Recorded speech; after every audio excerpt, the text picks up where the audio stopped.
As sports history fans, we often reminisce about the legends. Willis Reed limping on to the NBA Finals court, Curt Schilling's bloody sock, Kerry Strug's courageous dismount, and so many more.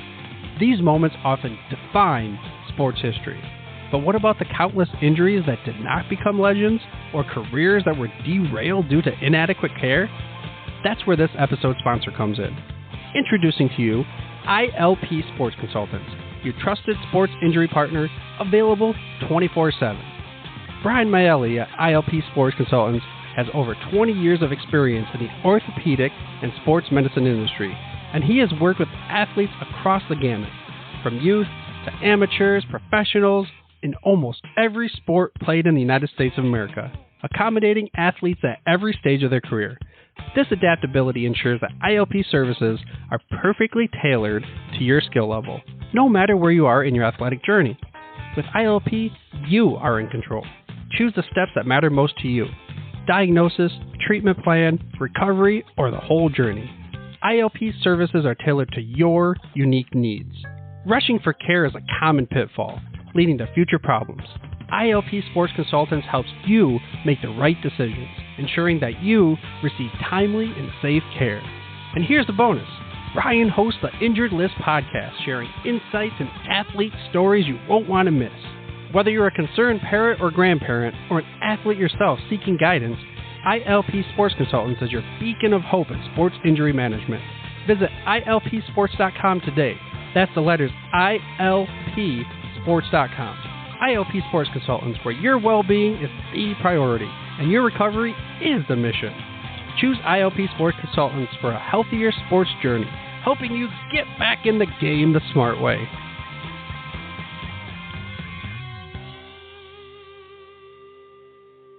Blog Talk Radio.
Tonight, we'll go back in time to seasons past, when 22 men graced the rugged fields of yesterday, fighting for one more first down, one more yard gain, one final score, which would bring victory after 60 minutes of battle on the gridiron. Tonight, we'll explore the world of Gridiron Greats. Welcome to Gridiron Greats, football history and its memorabilia, and the Gridiron Greats Publishing and Broadcasting Network, in conjunction with Swick Enterprises. We're live from the Southport, North Carolina home of Gridiron Greats Magazine. And I'm Bob Swick, publisher and editor of Gridiron Greats Magazine, and I'll be your host for the show. Gridiron Greats is the only publication in America which focuses upon the history and memorabilia of the North American football game since its inception in 1869. We cover 150-plus years of football history and memorabilia, and you can find us on the web at Gridiron Greats Magazine. It is at this time I'd like to introduce my special guest co-host. He's a senior contributing writer to Gridiron Greats Magazine, a football, memorabilia and card collector and historian that has one of the most advanced collections in the country of pre-World War II items, in particular, the 1925 Pottsville Maroons. Our friend to our show in the magazine, I'd like to welcome once again Mr. Jeff Payne. Jeff, welcome to the show this evening. Thanks, Bob. It's great to be here. Good to talk to you again. I'm looking forward to talking football this morning. Sounds good. And just to fill everyone in, we are broadcasting in a very early morning time frame to fit everyone's schedule and to get another podcast out. So I'd like to thank you for taking time out of your busy schedule, early morning and doing our show, filling in for Joe. Something has interested me since I moved down here, and I've been going through box after box of my collection, is a pondering question.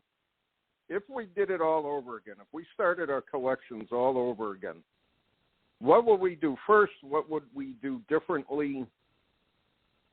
Where and what and how would we proceed with our collections at a different time? And Jeff, I'm going to hand off to you and ask for your opinion and your thoughts about this question. Yeah, it's a great question, Bob. And when you posed it a couple days ago, I don't know that anybody's ever asked me that question before. And so I'm glad you didn't put me on the spot and just throw it out there, because my answer might have been not very well thought out. But I guess to me, I'm just thinking it through. There's an old saying out there that, youth is wasted on the young. You've probably heard that, right? How much better Correct. would your youth Correct. be if you had all the knowledge you have today? You can go back Correct. to your childhood and apply it. And it's kind of what you're asking, right?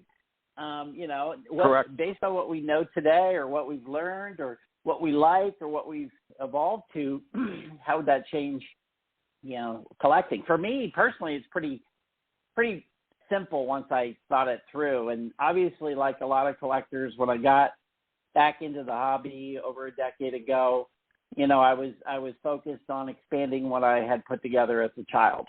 That's usually the way people get into the hobby or get back into the hobby. But, in hindsight, if I had known what I knew today, there was no question in my mind that my focus would have been on, let's call it pre-war professional football. So everything from, the day that Pudge Heffelfinger signed that contract to be what today is, the person who is considered at least the first recognizable pro in 1892, up through right into the early days of the NFL. That era, the players, the teams, whether it's in the NFL or out of the NFL, those stories just fascinate me. And I love the memorabilia from that era. And those teams. And I think I would definitely, I would concentrate a lot more from the start in that era and, on pro football, even before the NFL. Or some initial thoughts. How about you? Well, it's interesting for me thinking back of my own collecting journey. And, it's hot. I do agree with you 110%. If I knew now at 63, if I knew when I was in my 20s what I know now at 60, man, oh man, I would have retired years ago and I would have been on easy street. But at the same time, collecting-wise, I would have had an incredible collection. And I think what I would have done differently is in the 1960s, tried to somehow understand and research what or when cards actually were first printed for football, meaning understand that there were the Bowmans out there were the Leafs, there were the Chickles, there were the Mayos, and somehow start to collect those more completely during the 1970s. Because again, as many people know or don't know, I didn't realize that there were complete sets of football cards basically into the 1970s. I had no idea that you could actually buy a complete set. I knew there were, the numbering pattern with the checklist somehow justified a complete set. So I always go back to the 67 Philadelphia card set, 198 cards, and one of the first cards I got in wax packs, I still remember to this day, was a checklist. And I kept, examining the checklist, and yes, I did check my checklist when I got cards. And I was fascinated that it went up to 198. So yeah. I didn't put two and two together until later on in life, and basically it wasn't until high school that I I perchance happened upon a sport magazine. I'm pretty sure it was Complete Sports Magazine, which was a quarterly publication at the time. And there were ads for not football card sets, but for baseball card sets to get the complete set of 660 cards or whatever. So then I started doing a little searching in the magazine and other magazines, and then I finally saw a few football sets complete. And then I realized, okay, so that's the number of cards in the set, so I got to try to figure out now, try to piece together what I'm missing. So the first thing I would have done was to try to, go back to earlier card sets and complete them at a much earlier time than what I ended up doing, because again, I pretty much just stayed current in the 70s with my collection, and I was much more active in publications at the time. Seeing my publications, I loved my publications, I loved my football programs, and along those same lines, I would have actively collected football programs more completely at the time, because they were much less expensive than what they peaked at basically during the 90s and early 2000s because of the demand for them. But at that time, they were still very affordable. You can find them, so on and so forth. So I think those are the first two things I would have done looking back. I would have tried to educate myself more. However, that was difficult because there was really no information. There were a few hobby publications, which, again, I was unaware of completely. The Trader Speaks and a few other ones, the early SCDs, Sports Collector's Digest. So I didn't, I wasn't aware of those until later into the 1980s. And then again, card shows really were not prevalent for me until the late 70s, early 80s when the baseball card boom hit. And like I always said, I would go to a card show and I would ask the dealer if they had any football cards, and then they would secretly pull out a cheese box from behind the counter, behind their table, and say, give me $5 and get out of here. They didn't want to talk to you about football or anything like that. So it was a much different hobby. And again, we both agree if we knew now if we knew then what we know now, it would have been a heck of a lot easier, to say the least. And again, the other thing I probably would have pursued more completely in the 80s were the oddball sets I had collected, because I again, stumbled upon those with all the insert sets that I had, 4, 5, 6, 7 of as the years went on from Topps or whatever. And then to put those sets together later on was more of a challenge, to say the least, because, again, not everybody kept them, so on and so forth. They became more difficult to complete, so on and so forth. But I think your plan was, preserving the history of the early game is perfect, to say the least, because you have done an incredible job of finding items for your collection and really preserving early NFL history and early professional football history. It just amazes me. So it's a good start, to say the least. The other point, trying to figure this out, and I've always tried to. I used 1989 for football when all the new football card sets came out. What is the time period where you think we had inflation in the football card hobby and football memorabilia hobby? And then when did we have deflation, in your opinion? Now, I'm definitely putting you on the spot with that question, but I'm curious about that too.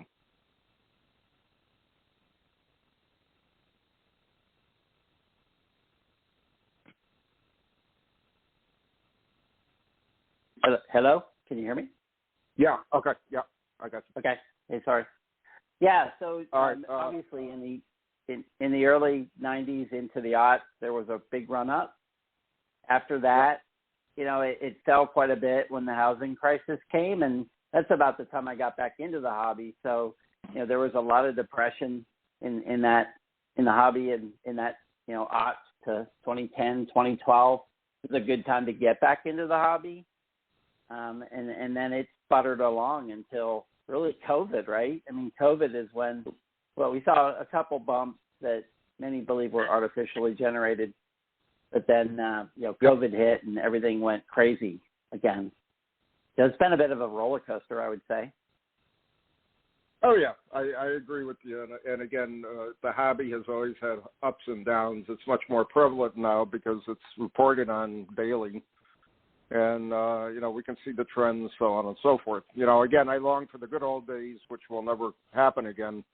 You go to a card show, especially for football cards, all commons were nickel, stars were 10 cents or a quarter, and then you had the major stars for 50 cents or a buck. And, you didn't have to worry about having or collecting for example, $100,000 graded Tom Brady card or whatever for your collection. So it's a different game today than it was years ago. But it's nice to think back and look back at that and to see what you being a very advanced hobbyist, what your thoughts are. I've talked to a couple other people about it also, and it's interesting to hear what everybody says about it, and it's a good thing to reflect about in our hobby, to say the least. I kind of wish that when I was a kid, back to your point about when you were a kid, I saw some of the ads for the national shows that were starting to emerge in the late 70s, and some of the even regional shows that were around, and I read them and just kind of went by them. I don't know why it never crossed my mind. Maybe it's because my world was so local, right, when you're a kid.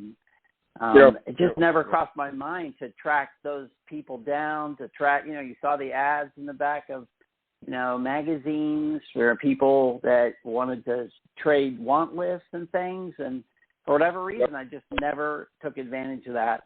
I do regret that. Yep, I hear you. I was fortunate in the mid-late 80s, two longtime collecting friends, Mike Rich, who we both know well, and the late Pat Mills, who was a writer for me in the newsletter, and with Gridiron Greats we traded for years also. And it's something that expands your collection. I wish more trading was done today, but it is what it is. It's part of a past of the hobby in a way for many collectors. All right, our special guest is here, and I'd like to introduce him to our audience. He was featured as our Dallas Cowboys super collector in the winter 2018 issue number 63 of Gridiron Greats magazine. He has an amazing collection of Dallas Cowboys cards and memorabilia. A friend of Gridiron Greats magazine and of the show, I'd like to welcome once again Mr. Steve Wolf. Steve, welcome to the show. Good morning, gentlemen. Thank you for having me. Hey, Steve. Good to talk to you this early morning. Good morning, Jeff. Steve, I know you were on our podcast back in January of 2019, but if you could refresh our audience on how you became a fan of the Dallas Cowboys and started collecting their cards and memorabilia. I was really brainwashed by my parents when I was a kid. My mother's parents moved to Dallas the year that I was born, so I heard about Dallas from the time I could remember. And as I started to watch football, my grandfather had gone to a conference, a seminar, and listened to Tom Landry speak and was really enamored with him as a person. So he became a Cowboys fan. So I remember lots of afternoons as a kid watching Cowboys games with my grandfather. So, I don't know that I ever really had a choice. I've been a Cowboys fan as long as I can remember. Brainwashing? Cool. Your parents brainwashing you? Never, right? Yeah. They wouldn't try to instill their values and maybe even favorite teams on you, would they? Yeah. So as far as the collecting goes, that growing up in the 1980s, I would say, easily half of my friends collected cards. It was really, a boom time in the hobby. I mean, a lot of us collected baseball cards, but the first packs that I remember opening that were sports packs were 1980 Topps football packs.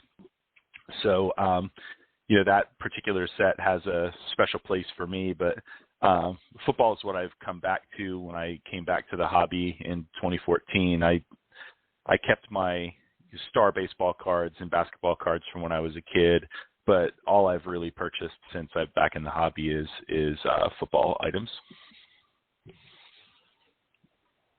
That's awesome. So tell us a little bit about, and I know you picked up some phenomenal things, Steve, since you were last on this show. Can you talk about some of the new cards you picked up, some of the upgrades you picked up for your, in particular, or anything else, your Cowboy collection?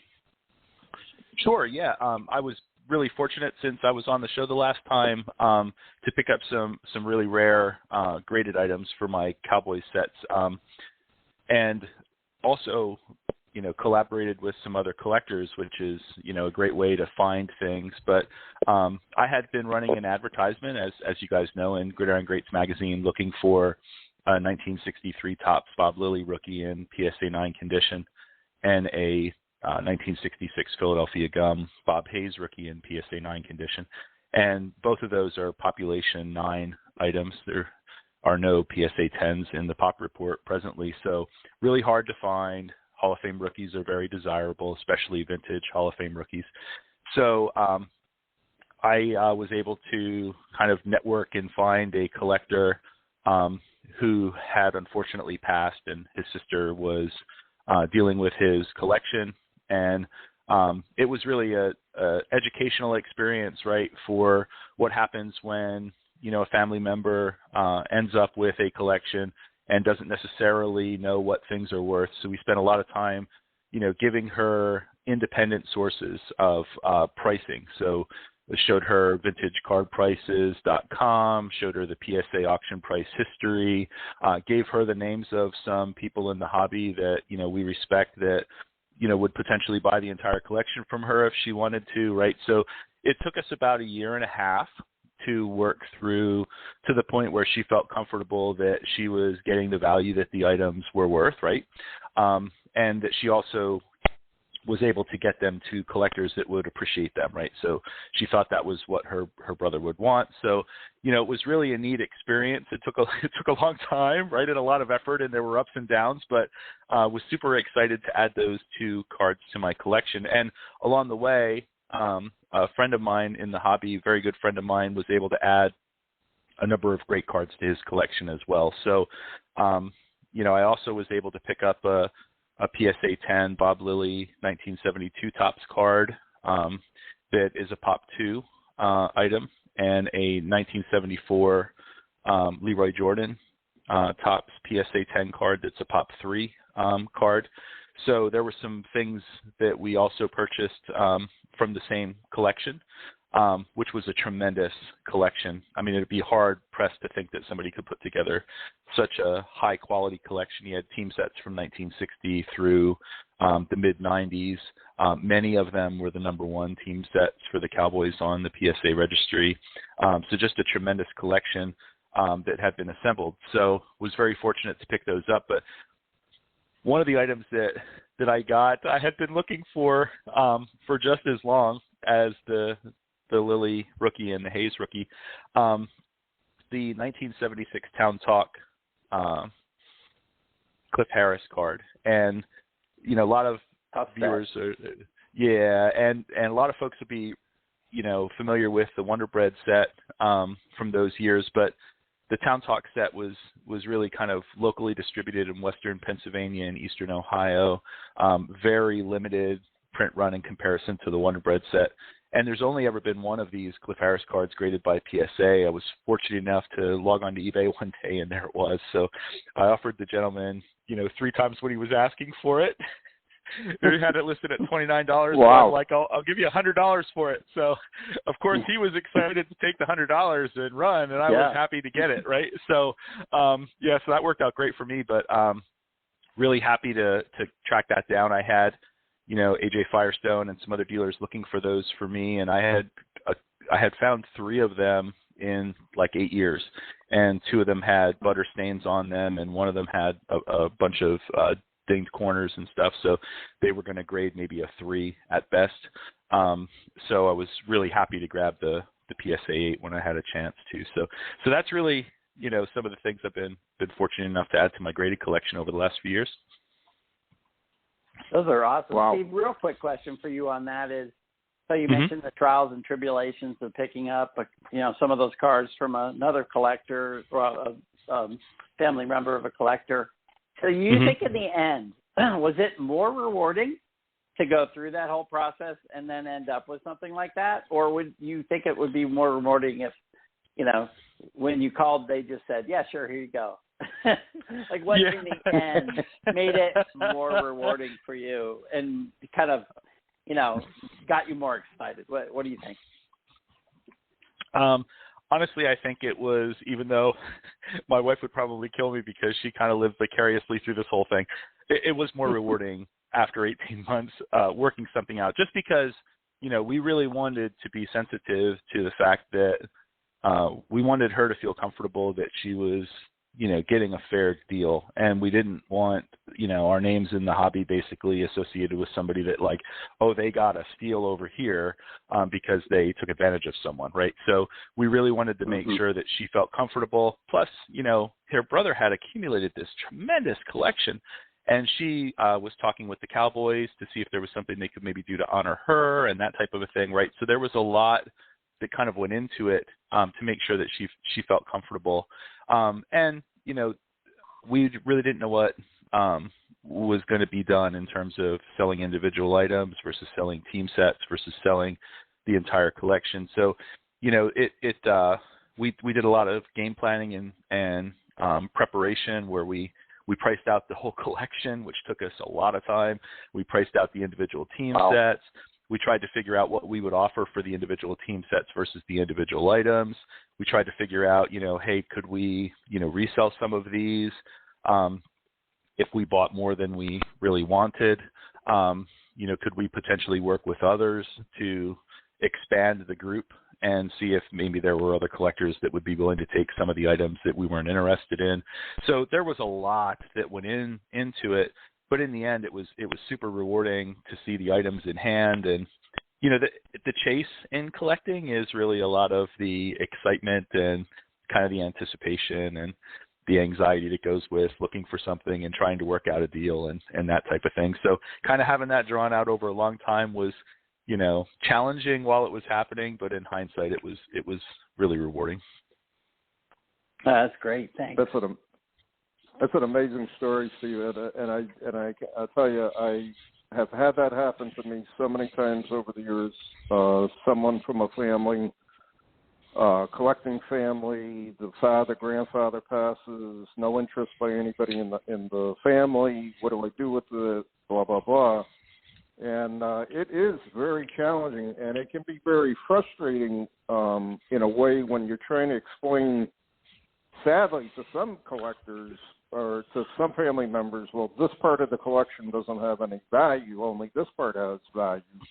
Here are some suggestions for it. And then you have on the opposite side, we just want to get rid of it. We don't care. We'll give it to you. Do whatever you want with it, blah, blah, blah. And I said, well, I'm not comfortable. If you have value here, I want the family to, be able to get whatever money they can get out of it. Then I also have the family members, they're desperate for cash. What can you do? What can we do to get the highest value for the collection? And then that's when I basically turn it over to auction friends that I have in the hobby and say, okay, well, this part should go here, this part should go there, and put them in contact with those people. So I applaud your efforts being, very above board and honest with the family, with the wife, with the collection. And, I did follow a lot of what you were doing with it. And, it's tough. It's a lot of work. People don't realize, a ethical dealer spends a lot of time pricing out something for a family member or whatever, and especially in this case. And I know most dealers that I know wouldn't charge the family for the valuation or whatever unless it was for insurance purposes and they were being paid by the lawyers or whatever on it. So it worked out well for you. It's a nice story to hear in the hobby that stuff still exists and still happens for people who inherit a collection or family member passes suddenly in a lot of cases, and what do you do with the collection type of thing. It's tough. It really is. It's really tough. That's why I tell everybody, no matter what your age, make sure you have some sort of game plan for the end there. So in case, God forbid, you pass early, you know, what does the family, the wife or the sons or daughters or grandchildren do with the collection? You know, where do they go? What do they do? What has value? So on and so forth. Don't get caught short. And some people listen and some people don't. That's as simple as that. But is what it is. It's amazing. But those are great pickups for your collection. I was happy to see that you picked them up. Now, there's another area that you went into and you started collecting. Something I've always said is so overlooked in the hobby, and that's team-issued photos of the Cowboys or any team any collector collects. Tell our audience about your excursions into this area of the hobby and what you've been picking up. Yeah, I think team issue photos are fantastic, and I've really been encouraged by you guys and others on the Vintage Football Community website, which ask your football hobby friends about VFC. It's a great community. We'd love to see more football collectors join, but I just happened to kind of be perusing, looking through the buy-sell trade, and John Spano had listed a partial set of 1971 Dallas Cowboys team issue photos. And I thought, these are fantastic images. They're, in a lot of cases, not just portraits. They're kind of staged action photos. So you see kind of like the linemen charging out of their stance or the defensive backs kind of, turning their hips to run with a receiver and that type of thing. So they're really, really nice pieces for player and team collectors to pick up. So I thought, well, I'll go ahead and buy this partial set, and that kind of started me down the rabbit hole. Steve Liskey and Steve Coleman and others have put together what's called the Cowboys Guide. It's a fantastic reference that covers all the oddball issues and mainstream issues for Cowboys items from like 1960 to the 1990-ish time frame. And they have a PDF that documents all of the Cowboys team issues since they weren't issued each year. Some sets were issued for 2 or 3 years in a row. Some photos were issued in multiple years. So they're indistinguishable across those years. So a couple of the items that are in my 1971 partial set could be 1970s, but there's really no way to know for sure. But what I find interesting about them is, my collection on the Cowboys side is really oriented around the Doomsday Defense and the players from the Doomsday Defense. So a guy like Mike Gaither, for example, who was a safety of theirs from 63 to 69, he's the guy that, hit Dowler in the end zone in the 66 championship game that basically resulted in Max McGee playing so much in Super Bowl I, right, and starring for the Packers, right, because Dowler had a hurt shoulder. And so Gaither was a guy who was, a starter on the original Doomsday Defense, in effect, but never had a mainstream item issued for him, but he has team-issued photos, right? So getting team-issued photos is a great way to get players who had an important part in your team's history but didn't have a mainstream issue. Another example is Mike Ditka, who played for the Cowboys, caught a pass in the Super Bowl VI from Roger Staubach when the Cowboys beat the Dolphins, but he didn't have a mainstream issue Cowboys item, but he has team-issued photos.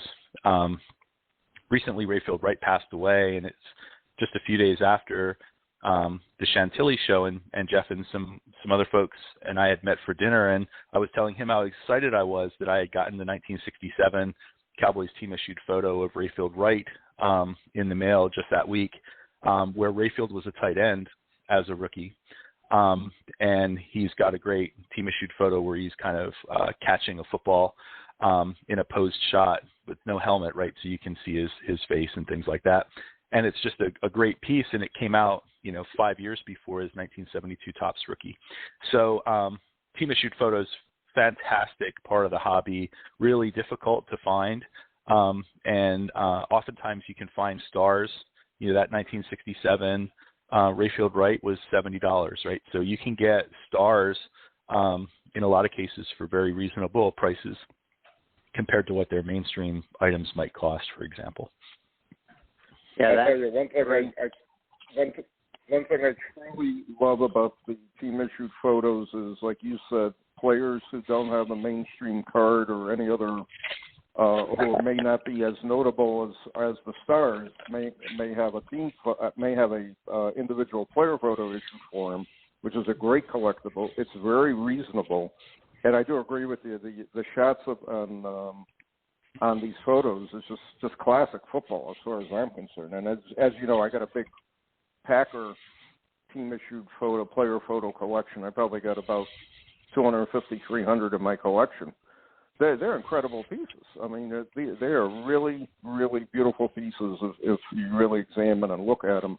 And I would yearly during the 1990s buy whatever new photos the Packers offered. They were selling them individually, and then they stopped that early in the early 2000s. And it's sad because those are great photos to collect. So it's a concentration now of probably 50s, 60s, 70s, 80s, up until early 90s for an individual team collector if they want to collect it. Also, Eric Stang has a massive collection of Minnesota Vikings team-issued photos also. His collection is amazing. But, Steve, that's a great pickup for your collection. Beautiful, beautiful pieces. Yeah, thank you. Those are great, Steve. You know, one thing I wanted to ask you was, you keyed on it a little bit. There's so much history in those photos. I've just, you know, in seeing your team-issued photos, and Bob mentioned his and Eric's and others, you know, I love the backstory behind them, right? Like you were talking about, you know, Max McGee playing in the Super Bowl because of Boyd Dowler getting hurt by a Cowboy who you have on the team-issued photos, or the pre-rookie photos, or someone, you know, who had a different number or played a different position. I mean, to me, the team photos unlock so much history that maybe we don't see in the mainstream set because of the fact they were taken later. And a lot of these things were sorted out already, what position, what number, whatever. I just love that kind of that aspect of it, you know? Yeah, that's a great point, Jeff.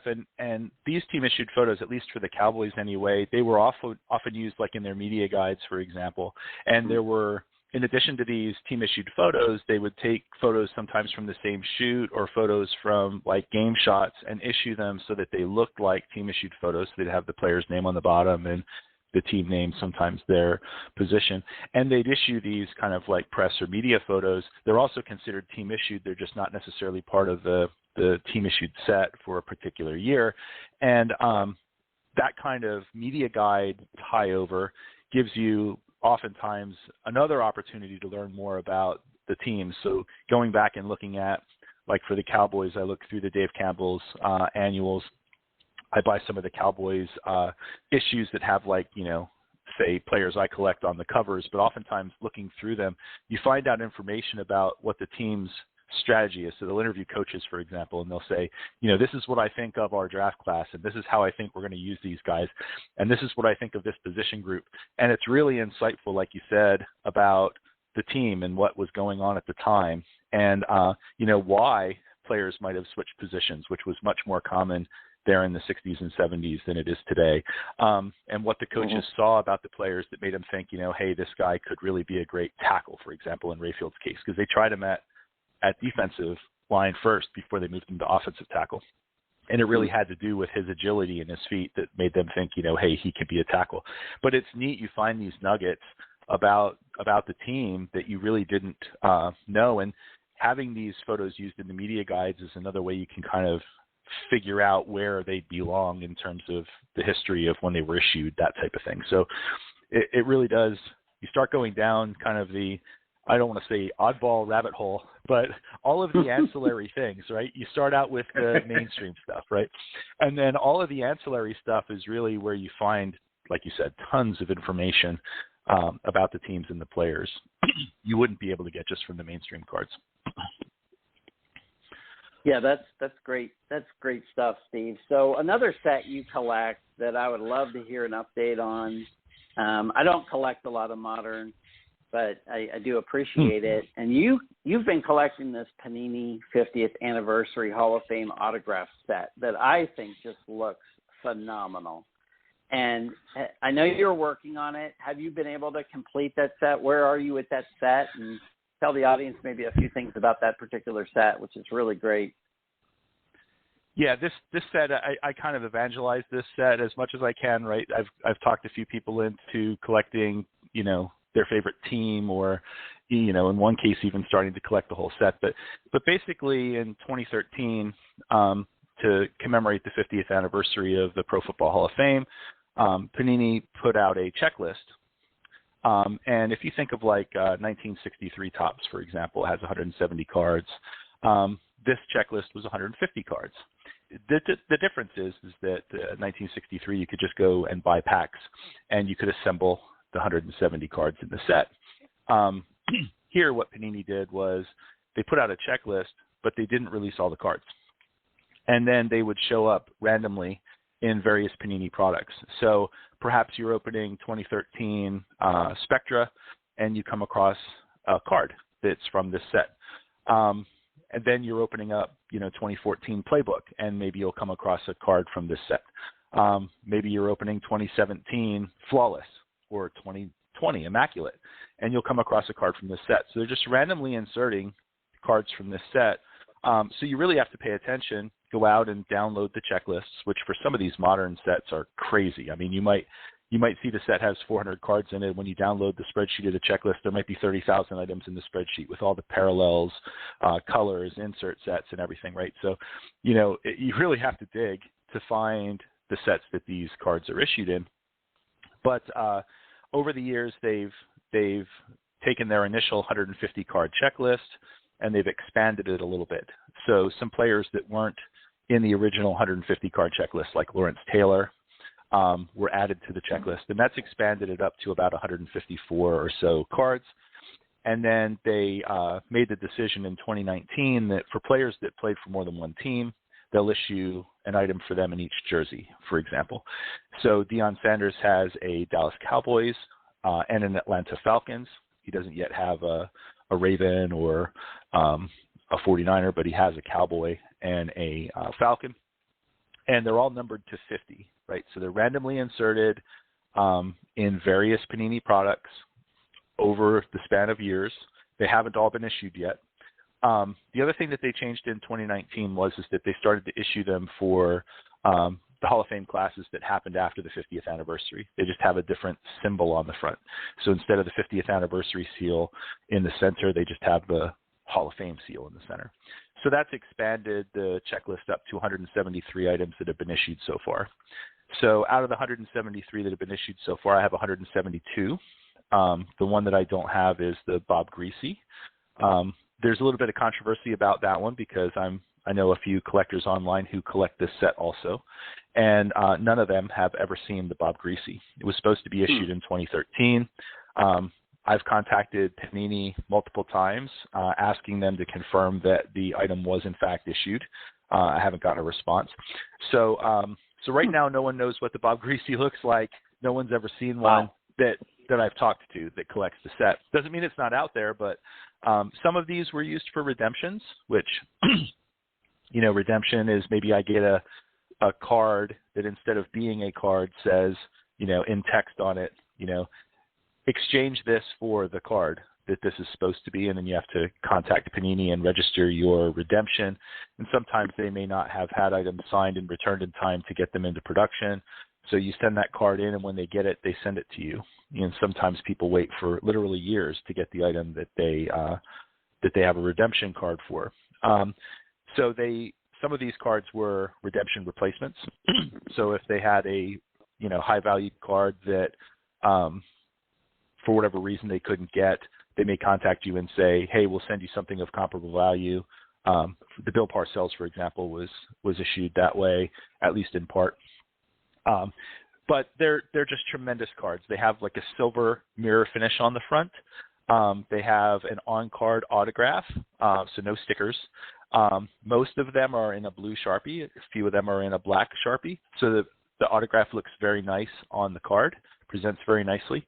And it's just for me, it's a way for me to kind of tip a hat to the rest of the NFL outside of Cowboys land. And I get a lot of cool reactions. I get a lot of neat reactions from people when I tell them, about my Cowboy stuff. They kind of gloss over, but when I get a binder like this out and they can flip through it, invariably somebody will say, oh, I know who Joe Montana is, or I know who Jim Brown is, or I know who Lance Allworth was. It's neat that he signed this with Bambi on it, that type of thing, right? Mm-hmm. Tell me about that. So the Hall of Fame signature set to me is a really neat item for people to look at, whether they're a fan or not of the NFL, because they're just such cool looking cards. And it's neat that they're all individually touched, that they weren't stickers and things like that, right, for the autographs. That's great. Another area you got into lately are one of my favorite collectibles, pocket schedules. And tell us about your ongoing Cowboys pocket schedule collection.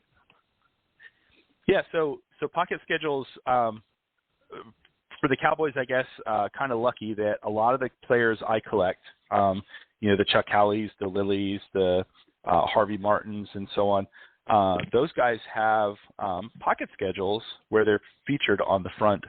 And from the early 60s through the early 80s, the Cowboys had a partnership with Braniff Airlines, and they put out a series of pocket schedules that are just slightly larger than a standard size card. So they fit nicely into like Card Saver ones for storing them. And they have like a silver and gray tone background image with a player in the foreground. And they're just some fantastic action shots.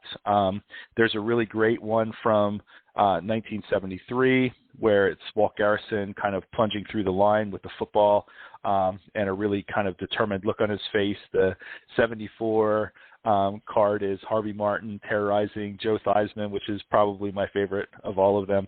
The 75 has Ed Too Tall Jones sacking Mr. Sullivan, a quarterback from the Falcons. And there's a couple of really great Drew Pearson touchdown catch in one and open field run in another. I mean, they're just great pieces for either team collectors or player collectors that kind of give you a sense of what the team was thinking. It's interesting to think about, well, why was this player picked for the front this year?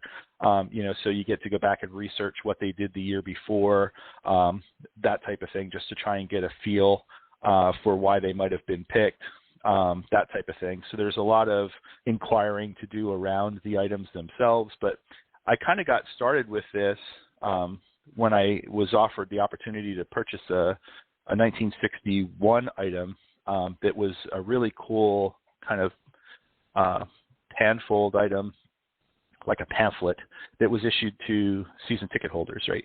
So the Cowboys started playing in 1960. This item would have been created in the spring or summer of 1961.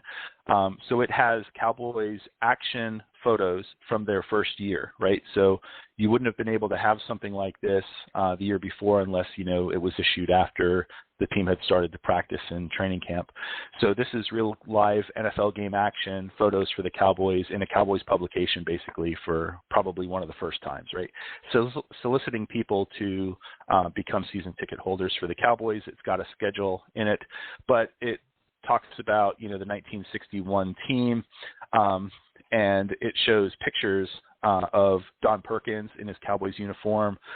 It's got Bob Lilly in his TCU uniform because he was their number one pick, right? So it was before Bob Lilly's first game with the team. The 61 draft had happened late December 1960. So Bob Lilly is pictured prominently. There's a great diving catch of Billy Houghton in the center. And the schedule itself is on the inside of the back cover. And this thing is a little bit taller than a regular card and maybe the width of 3 cards, and then it folds open. And, the schedule is on the inside of the back cover, but on the back cover, it's got this great advertisement for the teams that are on the schedule, right? So it's got pictures of a player from each of the teams. So, when the Eagles come to town, they've got a picture of Tommy McDonald. They've got Bobby Lane pictured on the back with the Steelers team emblem above him. There's a picture of Jim Brown on the back with the Browns emblem from the time. John David Crow, and so on. So it's just a really cool piece. The Packers are there for you, Bob, with Paul Hornung. So it's just a really great piece that kind of got me hooked on trying to find information about, schedules, season ticket, promotions, those types of things.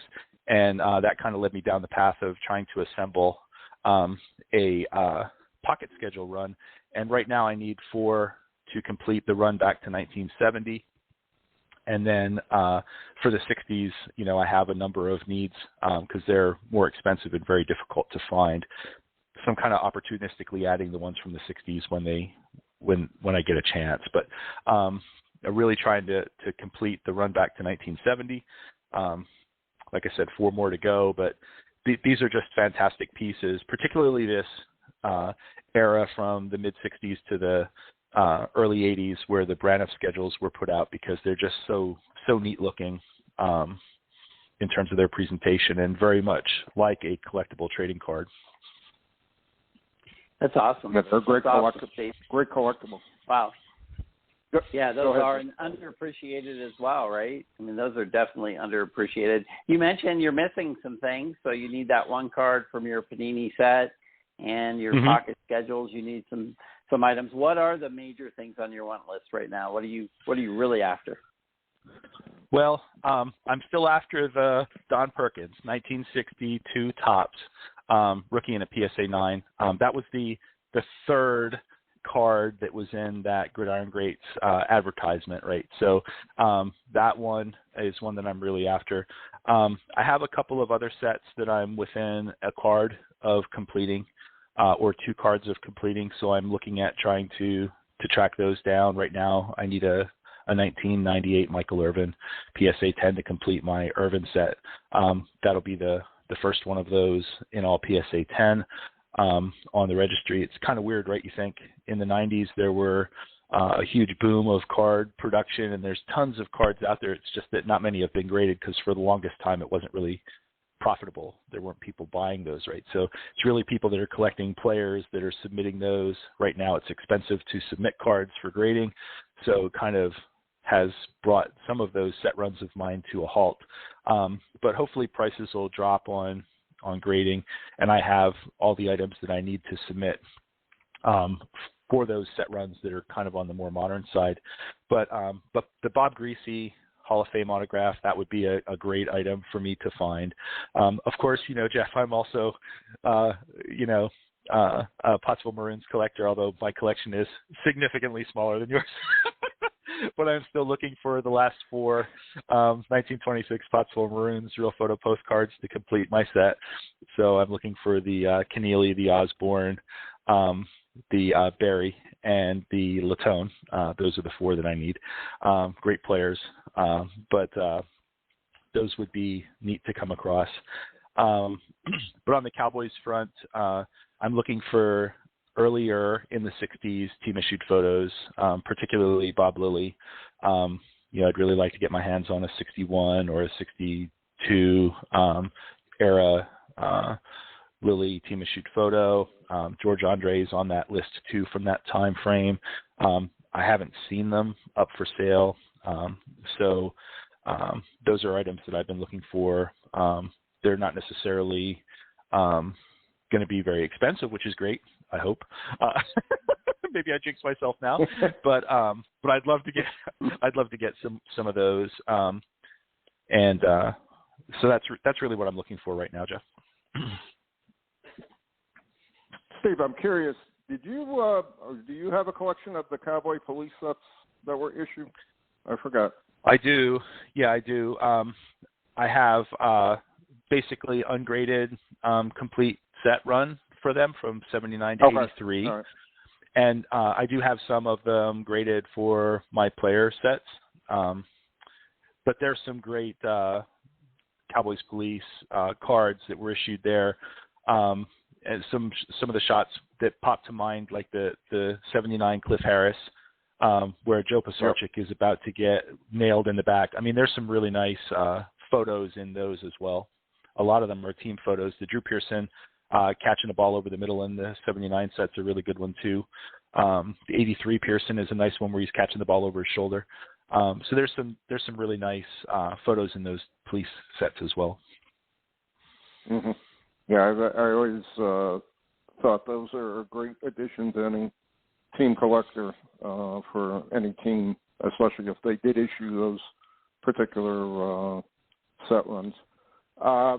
Next up, and our last question that we normally end our interview with, what, if any, advice can you give a beginning collector in football cards or football memorabilia?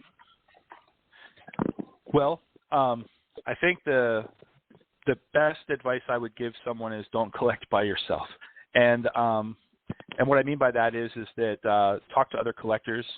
It gives you an opportunity to learn about not only what they're interested in and why, but it gives you the opportunity to see other things. It gives you the opportunity to have other people aware of things you're interested in. So, like I said earlier, when I upgraded those cards from my graded collection, it was a collaboration with another collector. You had the 1926 Pottsville Maroons real photo postcards that Jeff and Joe and I worked together to buy, was a collaboration. So there's something very rewarding about finding an item for your collection, but there's also something really rewarding about finding something for a friend and seeing them be excited about finding it and adding it to their collection. So I really think that for a beginning collector, sometimes collecting can be insular.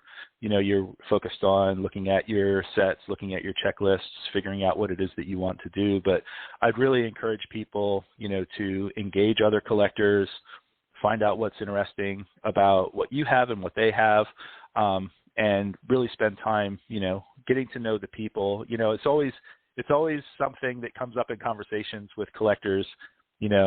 The stuff is the stuff, and everybody likes the stuff, and everybody has stuff they want. But the thing that really kind of makes you hang around, I think, for the long haul, in a lot of cases, is the relationships that you make with people, the opportunity that you have to share what you have and share what you've learned, and the opportunity to hear what other people have learned along the way and see some of the things that they appreciate and hear why they appreciate it. I agree 100%. Yeah, I couldn't echo those. Very, very much the friendships you make in this hobby can last a lifetime, and I know I've known a lot of people for many years over the years, and it's nice to see new blood come into the hobby, and it's nice to see enthusiasm in the hobby. And we also have to nurture new collectors to come into the hobby so that one day our collections can be passed on to new collectors, and they're preserved, and the history of the game is preserved, and it's essential to say the least. Steve, thanks for being on this morning. I appreciate it. Thanks for all the updates on your collection. You got a great collection.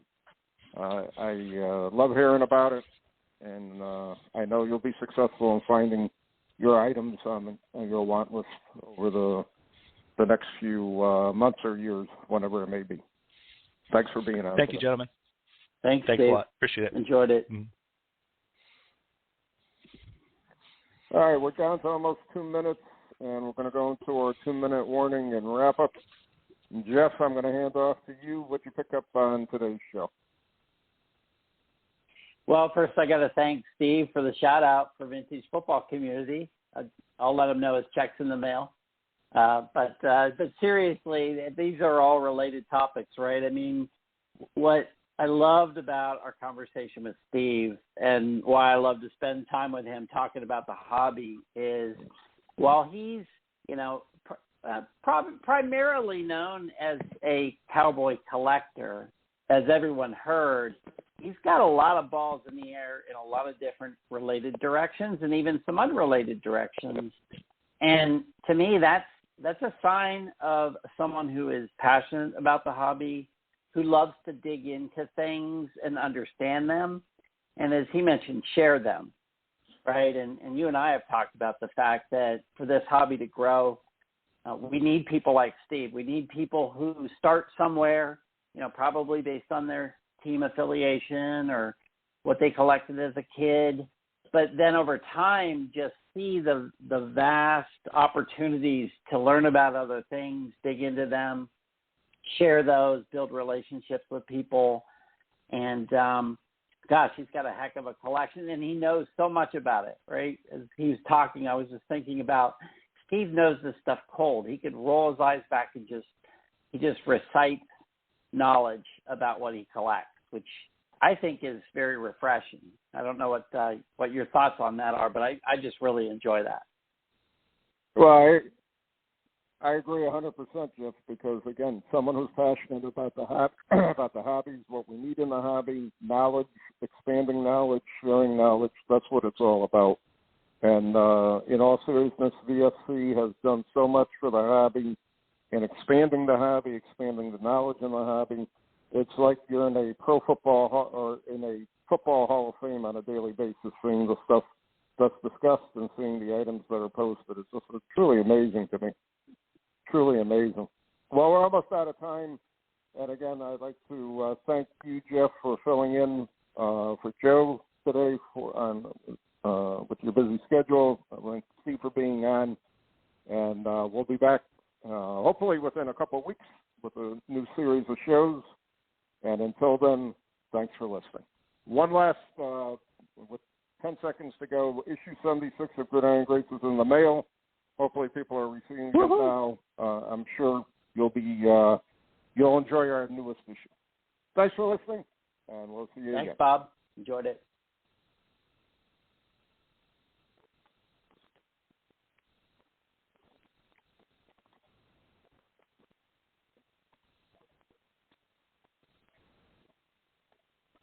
Hey there, sports history fan. This is Arnie Chapman, a.k.a. the Football History Dude, and I wanted to thank you for stopping by to listen to another episode here on the Sports History Network. Our podcasters are passionate about uncovering and sharing sports stories from yesteryear. And if you didn't know it already, we have over 30 shows across the network covering all sorts of sports history topics. In fact, here's a glimpse into one of our awesome podcasts here on the network. Each week, the official Football Learning Academy podcast will take you deep into the history of pro football through interviews with players, coaches, or administrators in the NFL, as well as interviews with Pro Football Hall of Fame selectors, authors, and historians. You'll learn how the game evolved and important moments that shaped the sport into what it is today. And don't miss the Pro Football History Nugget of the Week. Listen to the official Football Learning Academy podcast on the Sports History Network. How about that? I bet you're super hyped to go listen to that new podcast, right? Well, to learn about this show and all the other podcasts on the network, head over to sportshistorynetwork.com/podcast. Again, that's sportshistorynetwork.com/podcast. Head over there today to find your next favorite sports history podcast.